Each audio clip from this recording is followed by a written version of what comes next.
मशाल खान को 3 गोलियां मारी गई। केपी पुलिस ने रिपोर्ट सुप्रीम कोर्ट में जमा करवा दी।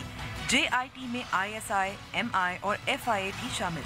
DIG मर्दान कहते हैं मशाल पर फायरिंग करने वाले मरकजी मुलजिम को गिरफ्तार कर लिया गया है।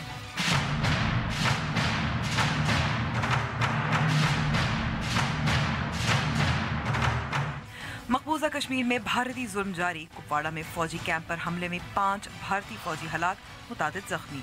वादी में इंटरनेट समेत मवासलात के निज़ाम को महदूद कर दिया गया। और दुनिया भर में आज़ादी सहाफ़त पर कभी इतनी कदर नहीं थी जितनी आज है, लेकिन पाकिस्तान में आज़ादी सहाफ़त को 8 दर्जे आज़ादी मिल गई। RSF की रिपोर्ट जारी। अमरीकी सहाफ़त भी पाबंदियों की नज़र। अस्सलाम वालेकुम and welcome to News Wise. मैं हूं अंबर शमसी। 13 अप्रैल को मशाल खान का बेदर्दी से कत्ल हुआ और अब तक तहकीकात की पेशरफ्त। DIG मर्दान आलम खान शनवारी ने आज बताया कि जिस तालिब इल्म ने मशाल पर गोलियां चलाई इमरान, उसे खुफिया मालूमात की बुनियाद पर पकड़ा गया और उसे मीडिया के सामने पेश भी किया गया। साथ साथ सुप्रीम कोर्ट का मशाल खान केस पर अज खुद नोटिस की समाअत भी हुई, जिसमें बताया गया कि जॉइंट इन्वेस्टिगेशन टीम में खुफिया एजेंसियों के एहलकार भी शामिल किए गए हैं। ये तो हुई तहकीकात और मुल्ज़िमान की बात, लेकिन मर्दान से ये भी इतलात आ रही हैं कि मशाल के खिलाफ मुहिम अब जोर पकड़ रही है। जब मर्दान की ज़िले असम्बली में मशाल के लिए फातिहा पढ़ने की करारदाद पेश हुई तो अवामी नेशनल पार्टी और जमीयत उलमा इस्लाम फे के काउंसिल ने रद्द कर दी। प्रोग्रेसिव सियासी जमात समझी जाने वाली पीपल्स पार्टी के शरीक चेयरमैन आसिफ अली जरदारी ने तो मशाल के कत्ल को वज़ीर आज़म नवाज शरीफ पर डाल दिया। और जहाँ तक सेनेट और कौमी असम्बली में तौहीन मज़हब और रसालत के क़वानीन की बात है तो ये सब भी पनामा के शोर और इलेक्शन की तैयारियों में भुला दिया गया है। मशाल के लिए इंसाफ का मुतालबा करने वाले अब चंद एहतजाज करने वाले रह गए हैं और 13 अप्रैल के वाक़े के बाद 2 और ऐसे वाक़यात पेश आए, सियालकोट और चित्राल में भी। क्या अदम रवादारी की क़ुव्वतों को एक मशाल के केस की वजह से रोका जा सकता है?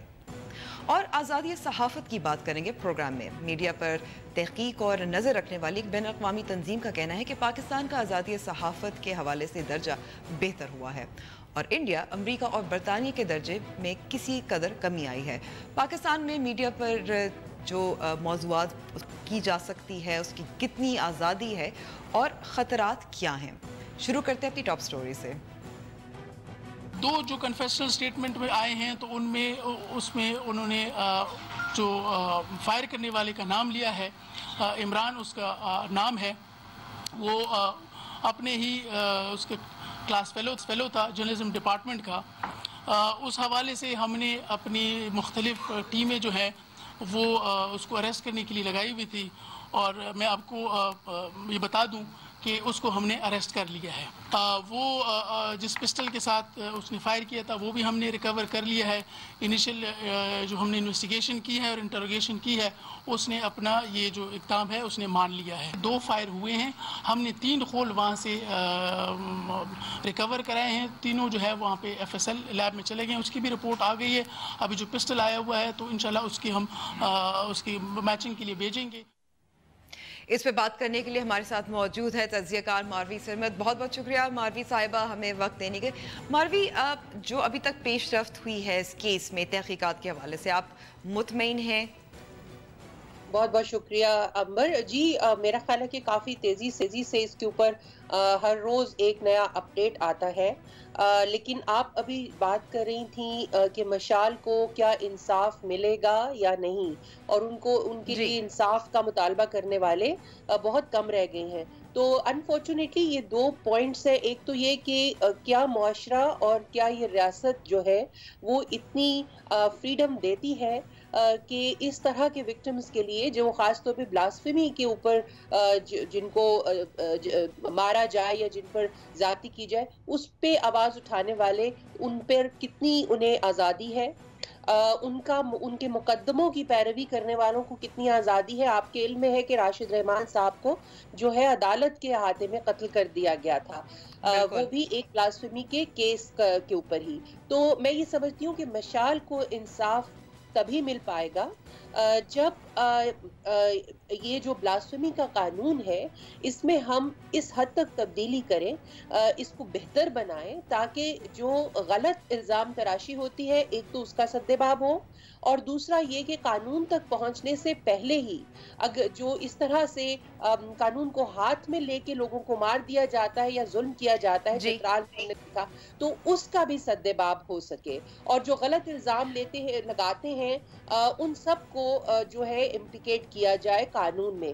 تو لیکن یہی جی ماروی صاحبہ اس کے لیے تو ہمیں جو رکن پارلیمان ہیں، جو رکن قومی اسمبلی یا صوبائی اسمبلی ہیں، وہ زیادہ سرگرم نظر آنے چاہیے، لیکن وہ تو مصروف ہو گئے الیکشنز کی تیاریوں میں یا ایک دوسرے پہ الزام اچھالنے میں۔ دیکھیں یہ بھی ایک بہت ہی بدقسمتی کی بات ہے۔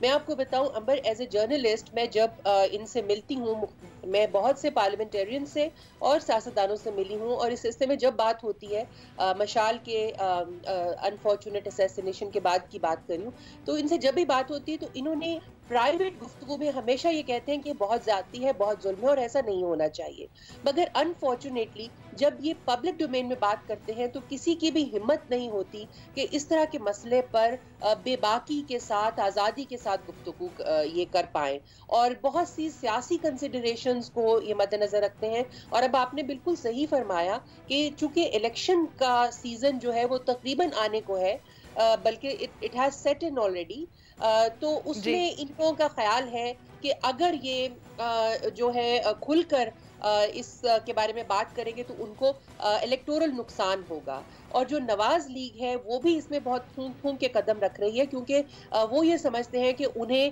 ممتاز قادری کی ہینگنگ کی وجہ سے بہت سا نقصان ہوا ہے جس کو وہ بھرپائی کرنا چاہ رہے ہیں الیکشن سے ٹھیک ہے۔ پہلے۔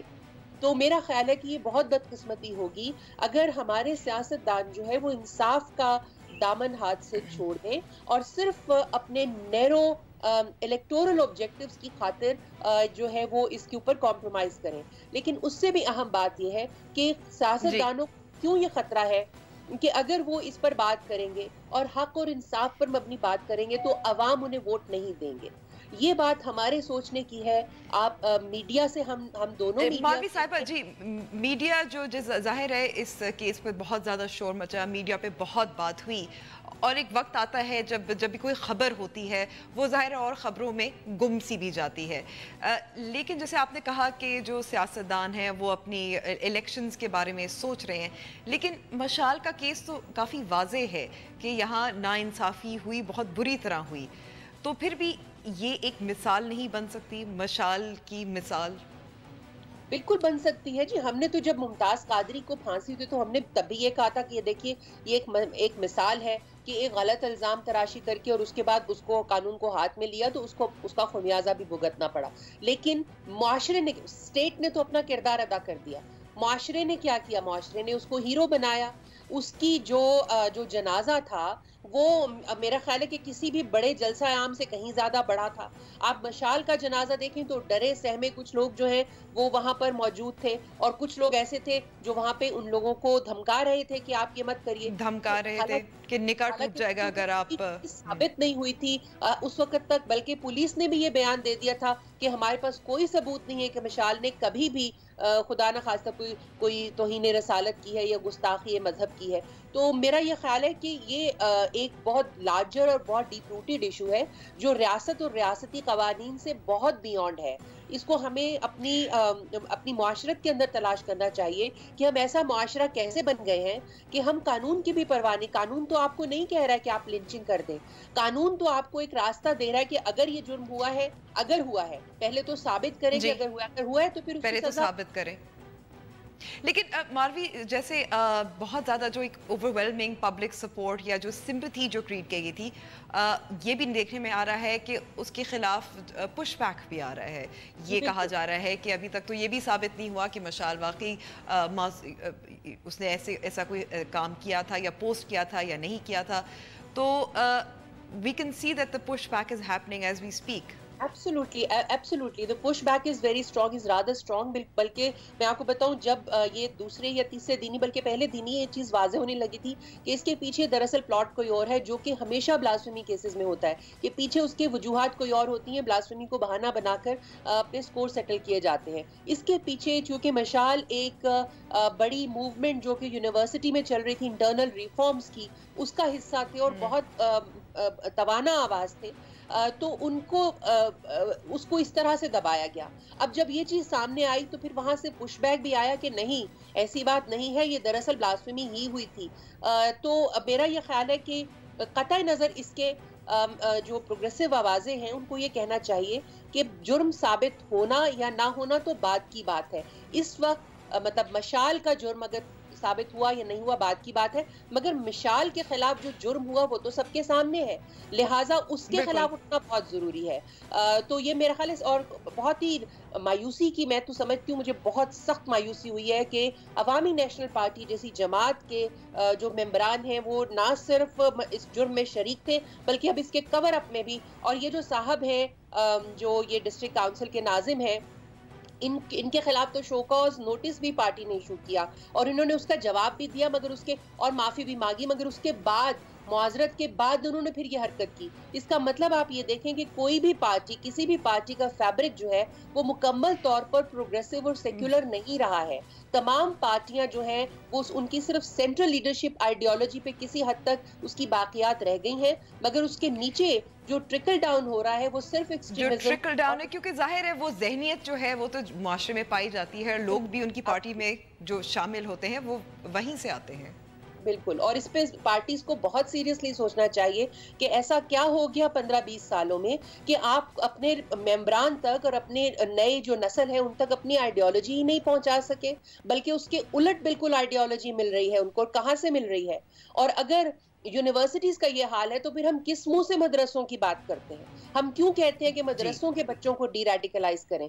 तो डी रेडिकलाइजेशन तो हम सबकी होने वाली है, पार्टीज की होने वाली है. मारवी जी, सबके डी रेडिकलाइजेशन तो सब वाली है. मारवी सरमद, बहुत बहुत शुक्रिया वक्त देने का. ब्रेक पे जा रहे हैं और ब्रेक के बाद हम चलेंगे मकबूजा कश्मीर.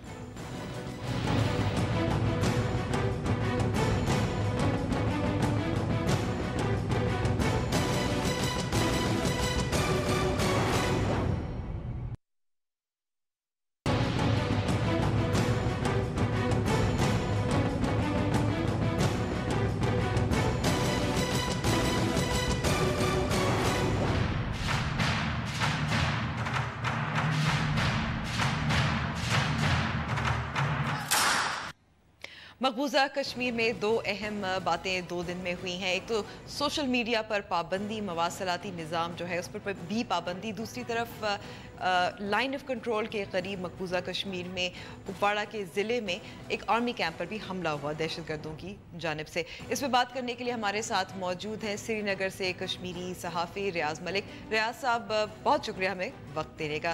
रियाज साहब, पहले तो बता सकते हैं कि जो सोशल मीडिया पर पाबंदी लगाई गई है इसका तो अंदाज़ा था कि ये क्योंकि गुज़िश्ता कुछ सालों से थोड़ी देर बाद ऐसा इंडिया करता रहता है, तो किस तरह से ज़िंदगी मुतासर हो रही है इस पाबंदी से? देखिए, जहाँ तक सोशल मीडिया पे पाबंदी का ताल्लुक है तो ये कोई नई बात नहीं है. कश्मीर में वक्ते से यहाँ इंटरनेट पे पाबंदियाँ होती रही है. गुज़श्ता 2008 से ये सिलसिला शुरू हुआ. 2008 से मुसलसल आज तक इंटरनेट वक्तन फवक्तन बंद रहा यहाँ. लेकिन इंटरनेट बंद होने से जहाँ पहले हमारा कारोबारी तबका मुतासर हो रहा है, अभी सोशल मीडिया की 22 साइट्स कल यहाँ बैन की गई है और आज जो लेटेस्ट हमारे पास इतलात है, आज मजीद 10 साइट्स को बैन किया गया है. और आज एक पुलिस ऑफिसर को इसके लिए नोडल ऑफिसर तैनात किया गया है जो डेली बेसिस पे जो साइट यहाँ मजीद लोग खोलने की कोशिश करेंगे सोशल मीडिया इस्तेमाल करने के लिए, तो वो साइट बैन होती जाएगी. तो ये एक ऐसे लग रहा है कि एक लामुत्ताही सिलसिला शुरू हो चुका है जिसके जरिए यहाँ जो लोगों की गालिब आवाज है उसको कम करने की कोशिश की जा रही है और कश्मीर की आवाज को कश्मीर के हद तक ही महदूद रखने की कोशिश की जा रही है. और इसमें असल मसला ये है कि भारत की कोशिश ये है कि हमारी आवाज जो है वो कश्मीर से बाहर न जाए, इंटरनेशनल फोरम तक न पहुंचे। तो असल में जी रियाज साहब, क्योंकि जो अब कश्मीर की जो आबादी है, नौजवान नस्ल है, कोई 60% मेरे ख्याल में उनकी उम्रें जो हैं 30 साल से कम है, और वो अपना गुस्सा जो हकीकत है वो सोशल मीडिया के जरिए ही बाहर तक पहुंचाने की कोशिश कर रहे हैं। जी वही मैं कह रहा था कि सोशल मीडिया जो है एक ये देखिए, राइट इंडिया अपने आप को डेमोक्रेसी कहलाता है। डेमोक्रेसी में हर एक को अपनी बात कहवाने का हक है, हक हासिल है, right to freedom of expression है। और सोशल मीडिया जो इस वक्त है ये एक टूल है अपनी आवाज लोगों तक पहुंचाने का, और इस टूल को जब आप कर्ब करेंगे, इसको बंद करेंगे, तो जाहिर सी बात है इसके नतीजे में आप वक्ती तौर पे अवामी गुस्से को, नौजवानों के गुस्से को ठंडा तो कर सकते हैं, लेकिन इसका रिएक्शन ज्यादा खतरनाक वो साबित हो सकता है। लोग जो है जो सोशल नेटवर्किंग साइट्स के जरिए अपने गुस्से को, अपने जज्बात को बाहरी दुनिया तक पहुंचाते थे, जब उन्हें उन जज्बात और उस गुस्से को जाहिर करने का मौका नहीं मिलेगा तो इसका भी एहतिमाल है कि वो लड़के फिर सड़कों पे आके अपने गुस्से का इजहार करेंगे और फिर जो लॉ एंड ऑर्डर की सूरत हाल है वो मजीद खराब हो सकती है, और भारत के पास फिर उस सूरत हाल को कंट्रोल करने का मौका मैसर नहीं हो सकता है। रियाज, अगर आप बता सकते हैं कि इस वक्त मौजूदा जो श्रीनगर में आप हैं, मूड क्या है? क्योंकि हमने ये भी देखा है कि जब एहतजाज अभी चल रहे थे उस पर लड़कियां भी पत्थर फेंकने में पेश थी, और गुस्सा जाहिर इस तरह से तो और कह रहा था कि असल मसला ये है, हमें इस एहतजाजी जो सिलसिला अभी श्रीनगर में चल रहा है इसके पस मंजर में जाने की जरूरत है। ये सब कुछ अचानक नहीं हुआ, बल्कि इसका एक बाकायदा पर्सपेक्टिव है, एक पस मंजर है। उस पस मंजर पे हमें जाने की जरूरत है। इंडिया का इस वक्त जो डॉक्ट्रिन है वो ये है कि आप ताकत के बलबूते पे यहाँ की वो जो पॉपुलर सेंटिमेंट है कश्मीर का उसको आप कर्ब करें, लेकिन इसका बाकायदा एक पसमंजर है, तारीखी पसमंजर जो ये लड़कियां एहतजाज कर रही हैं। ऐसा पहली दफा नहीं हुआ है, 90s में भी यहाँ वुमेन्स कॉलेज और दूसरे जो कॉलेजों की तालिबात हैं वो सड़कों पर निकली हैं। उससे पहले 84 में भी यहाँ की तालिबात ने एहतजाज किया है, और आज ये सिलसिला फिर से शुरू हुआ। असल मसला ये है कि हमारी नौजवान नस्ल जो कश्मीर की है, जो 90s के बाद जो है मुसल्लह तहरीक शुरू हुई, उस तहरीक में वो पली बड़ी है और जवान हुई है। उन्होंने गैर यकीनी सूरत हाल के सिवा कुछ नहीं देखा है। गोलियां देखी है, बारूद देखा है, लाशें देखी है, तो वो इस गैर यकीनी सूरत हाल की वजह से फ्रस्ट्रेशन के शिकार हो चुके हैं और वो इससे निकलना चाहते हैं। लेकिन दूसरी तरफ नई दिल्ली का यह आलम है कि पॉलिटिकल आउटरीच की कोई कोशिश नहीं की जा रही है। मसला एक है, हालांकि रियाज साहब जी, हालांकि रियाज साहब मसले को एड्रेस करने के लिए कुछ नहीं किया। हालांकि रियाज साहब जैसे साबिक वजीर आला फारूक अब्दुल्ला, बहुत सारे कुछ ऐसे भी लोग हैं जो बार बार ये कह रहे हैं, नरेंद्र मोदी को समझाने की कोशिश कर रहे हैं कि आप इखलाकी तौर पर, नफसियाती तौर पर आप कश्मीर को खो बैठे हैं। नहीं, देखिए अभी अगर आप आज का बीबीसी की वेबसाइट देखें तो आज भी सात्विक बिस्वाल जो बीबीसी के इंडियन कॉरेस्पॉन्डेंट है, उन्होंने भी इस पे एक पुरमगज तज्जिया किया हुआ है कि क्या भारत कश्मीर को खो रहा है। जो सूरत हाल इस वक्त बनी हुई है, यकीनी तौर पर अगर इस सूरत हाल को हम बारीक बीनी से इसका तजिया करें तो ये बिल्कुल खिसक रहा है भारत के हाथ से कश्मीर, क्योंकि यहाँ का जो पॉपुलेशन यूथ की है, 60% पॉपुलेशन यूथ की है, वो सड़कों पे है और उनमें एंगर है और वो इस निज़ाम से बेजार हो चुके हैं और इस निज़ाम से खलासी चाहते हैं, छुटकारा चाहते हैं। ये एक नविश्ते दीवार है, राइटिंग ऑन द वॉल है, जिसको पढ़ने की जरूरत है। अगर डेमोक्रेसी है तो डेमोक्रेसी में आपको लोगों की राय का एहतराम करना चाहिए और लोगों तक वो जो है पहुंचने की कोशिश करनी चाहिए। एक पॉलिटिकल जो है आउटरीच होनी चाहिए ताकि आप इन चीजों में आप बार बार इसका मलबा पाकिस्तान पे गिराएंगे, कहेंगे कि पाकिस्तान से इंसाइट हो रहा है वायलेंस। वो चीजें कश्मीरी में पिछले 2-3 साल से नेगेट कर रखी हैं, क्योंकि यहाँ ऑन ग्राउंड जो है अवामी सतह पे तहरीक शुरू हुई है, पूरा मुनफजल मूवमेंट शुरू हो चुकी है और लोग खुद सड़कों पे निकलते हैं, खुद सड़कों पर निकल रहे हैं। रियाज मलिक साहब, हमारा वक्त खत्म हो गया है, बहुत शुक्रिया। ब्रेक पे जा रहे हैं, ब्रेक के बाद पाकिस्तान में आज़ादी सहाफत पर बात करेंगे।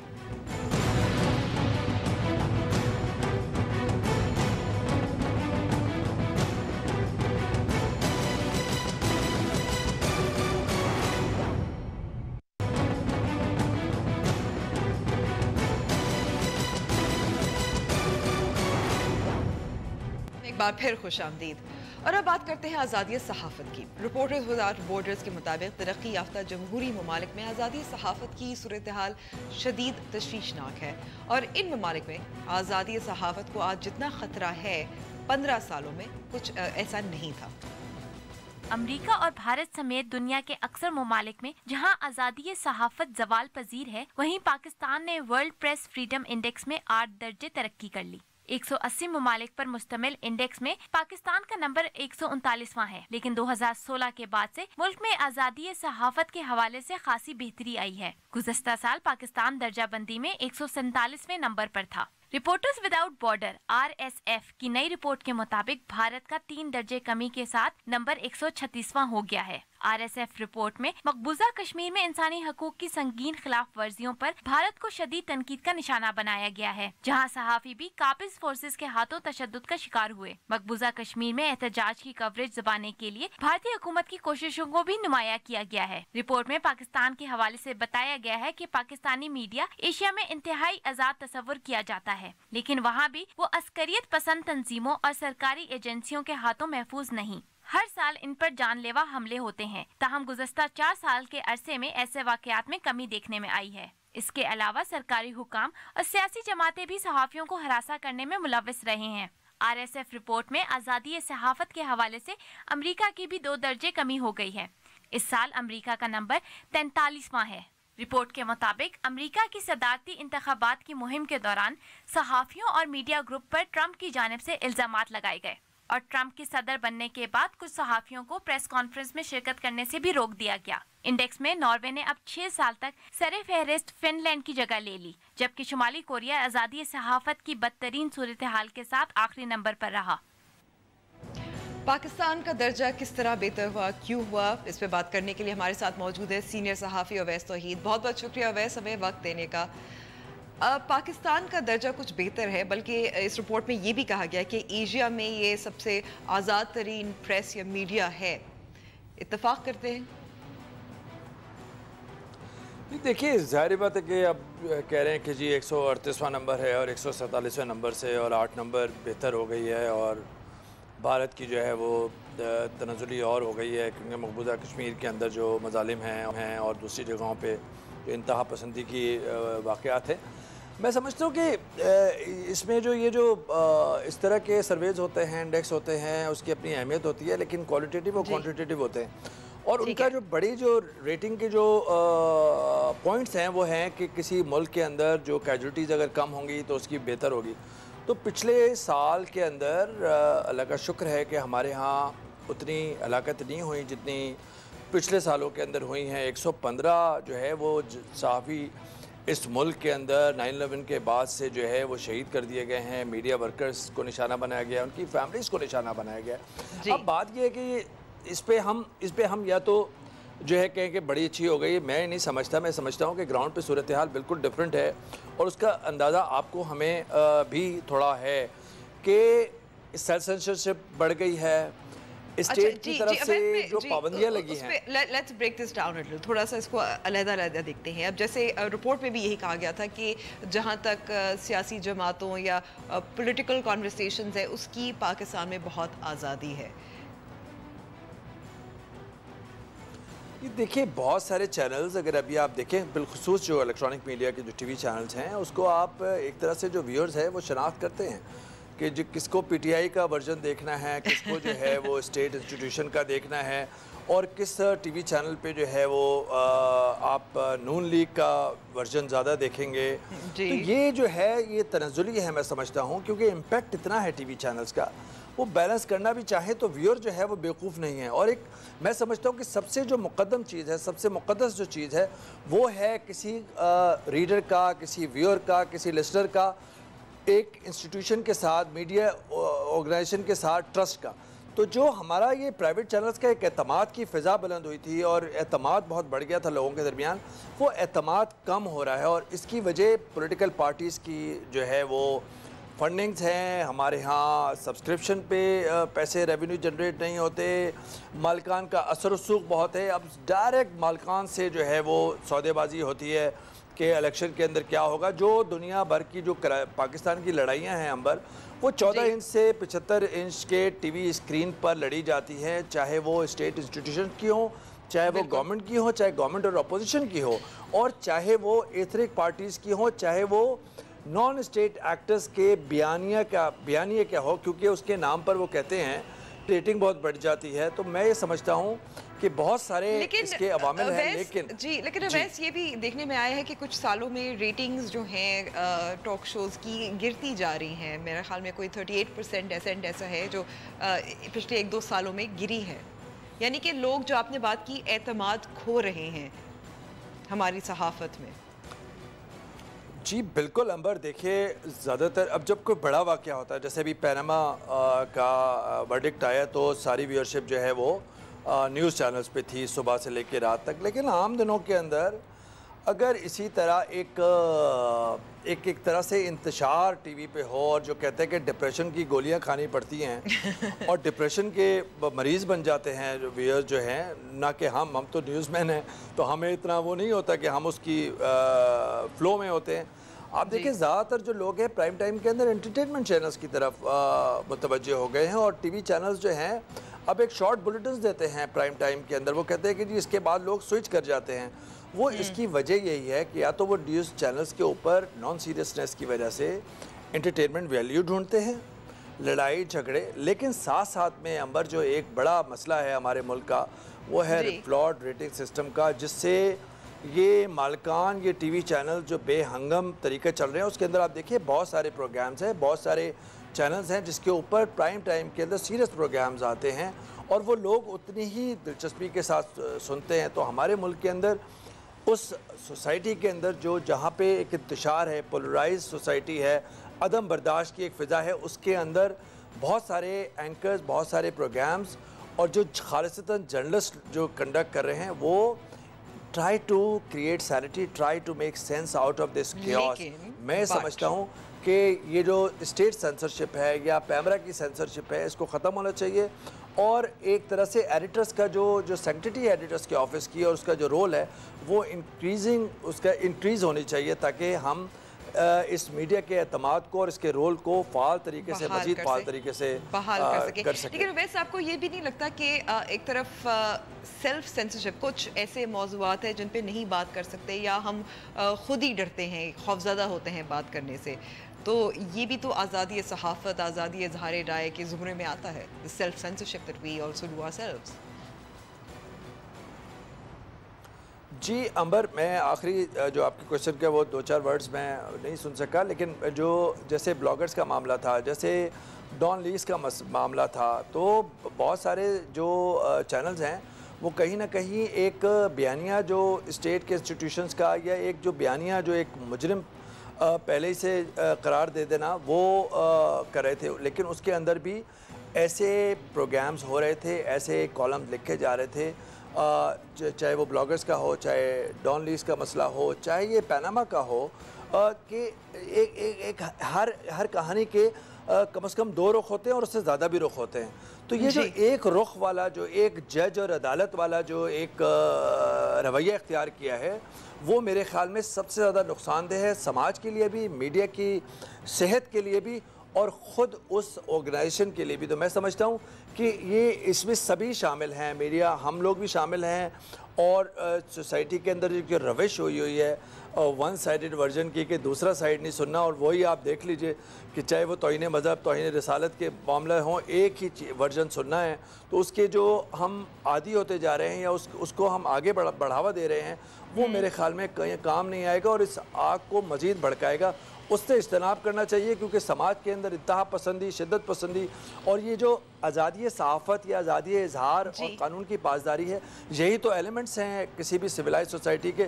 اگر وہ ختم ہو جائیں گے, اگر ان پہ پابندی ہوگی, تو پھر ہم کہاں کھڑے ہوں گے اس دنیا کے اندر, کہاں کھڑے ہوں گے. اویس توحید, نیوز وائز سے بات کر بہت شکریہ. بریک پہ جا رہے ہیں, اور بریک کے بعد آپ کو ہم ایک ویڈیو دکھائیں گے.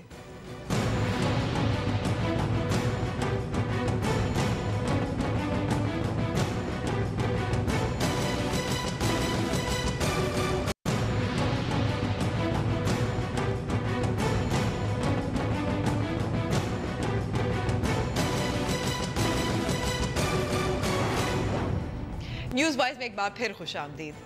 सफाई किसे पसंद नहीं होती, लेकिन भारत के एक शख्स ने पिछले 43 साल से ना नहाने की कसम खाई हुई है। भारत का 67 साला कैलाश सिंह, जो पिछले 43 सालों से बगैर नहाए जिंदगी बसर कर रहा है, उसकी इस आदत की बिना पर उसे जनूबी एशिया के सबसे ज्यादा बदबूदार शख्स होने का एजाज भी हासिल हो गया है। कैलाश ने 1974 में एक पंडित के कहने पर तब तक ना नहाने का तहिया किया था जब तक उसके यहाँ बेटे की पैदाइश नहीं हो जाती। बीवी और 7 बेटियों के इसरार के बावजूद कैलाश नहाने को तैयार नहीं, और उसका कहना है कि बेटे की पैदाइश ही उसको नहाने पर आमादा करेगी। कैलाश का कहना है कि वो बगैर नहाए उन बहुत से लोगों से ज्यादा खुश है जो रोज नहाते हैं। अलबत्ता कैलाश हर शाम आग से एक खास किस्म का गुस्ल करता है जो उसके मुताबिक उसे बहुत सुकून पहुँचाता है। न्यूज़ वाइज का वक्त अब ख़त्म हुआ है। उम्मीद करती हूँ कि प्रोग्राम आपको पसंद आएगा। मुझसे राब्ता करना चाहें तो हमारा फेसबुक पेज और ट्विटर हैंडल मौजूद है। जाने से पहले भेड़ों की छत्ते में हाथ देने का मुहावरा तो आपने सुना होगा, लेकिन उसके बाद क्या होता है देखिए इस वीडियो में। मुझे इजाज़त दीजिए, खुदा हाफिज़।